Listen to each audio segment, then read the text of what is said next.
দর্শক, মতিউরের এখন নানা কেচ্ছা কাহিনী বেরোচ্ছে। মতিউর এখন এমন একটি নাম, বাংলাদেশের মোটামুটি সকল মানুষ তার নাম জেনে গেছে। জাতীয় সংসদে পর্যন্ত তার নাম নিয়ে বিতর্ক চলছে।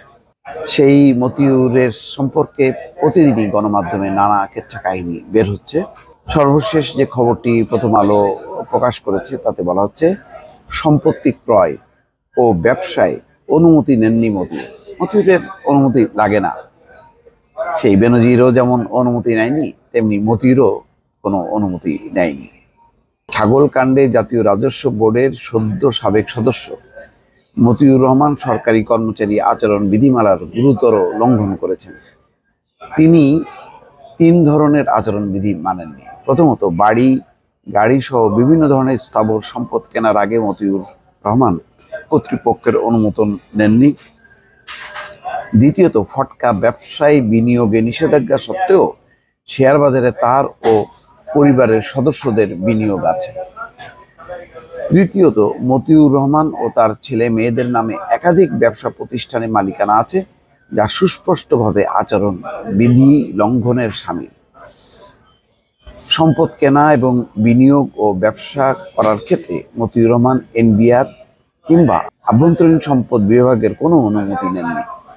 এনবিআর এর প্রশাসন শাখায় খোঁজ নিয়ে এসব তথ্য জানা গেছে। এই শাখার একাধিক কর্মকর্তা জানিয়েছেন, মতিউর রহমান জমি, বাড়ি, গাড়ি, ব্যবসা প্রতিষ্ঠান, শেয়ার বাজারে বিনিয়োগ কোনো ক্ষেত্রেই এনবিআর এর অনুমতি নেননি।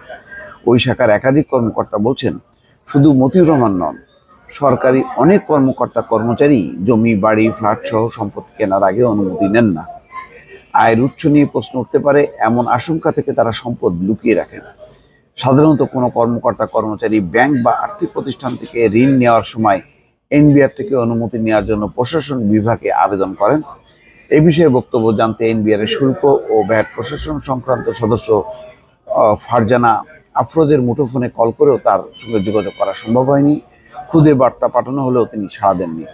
বিশেষজ্ঞরা মনে করেন, মতিউর রহমান সরকারি বিধানের স্পষ্ট লঙ্ঘন করেছেন। জনপ্রশাসন মন্ত্রণালয়ের অতিরিক্ত সচিব ও সরকারি চাকরি বিধান বিশেষজ্ঞ ফিরোজ মিয়া জানান, স্থাবর সম্পদ কেনা ও ব্যবসা করার আগে অনুমতি না নেওয়ার মাধ্যমে সুস্পষ্টভাবে সরকারি চাকরি আচরণবিধি লঙ্ঘন করেছেন এনবিআর এর মতিউর রহমান। সরকারি কর্মচারী আচরণ বিধিমালা অনুসারে সম্পদ অর্জনের আগে অনুমতি নিতে হবে, আর ব্যবসা ও শেয়ার বাজারে তো বিনিয়োগই করতে পারবেন না। এটি গুরুতর অপরাধ।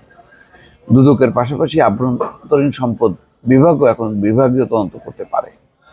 এই হচ্ছে অবস্থা। এখন যাই না, এইভাবে যদি অনুসন্ধান চলে, আরও বাংলাদেশের কত সরকারি কর্মকর্তা কর্মচারী এই ধরনের আচরণ বিধি বা শৃঙ্খলা বিধি লঙ্ঘনের কাজ করছেন, যারা বিভিন্ন শেয়ার বাজার বা বিভিন্ন বাড়ি, ফ্ল্যাট ক্রয় করার ক্ষেত্রে তারা কোনো অনুমতি দিচ্ছেন না, বরং তারা যেটি করছেন, তারা স্ত্রী, শাশুড়ি, শ্বশুর, শালা, শালি, ভাই, বোন তাদের নামে সম্পদ ক্রয় করছেন। এভাবেই তারা দুর্নীতিকে নানাভাবে আড়াল করছেন। খুব কম ক্ষেত্রেই এই সমস্ত ঘটনা সামনে আসছে, অধিকাংশ ক্ষেত্রে বিষয়গুলো চাপা পড়ে আছে। দর্শক, ভালো থাকবেন। আল্লাহ হাফিজ।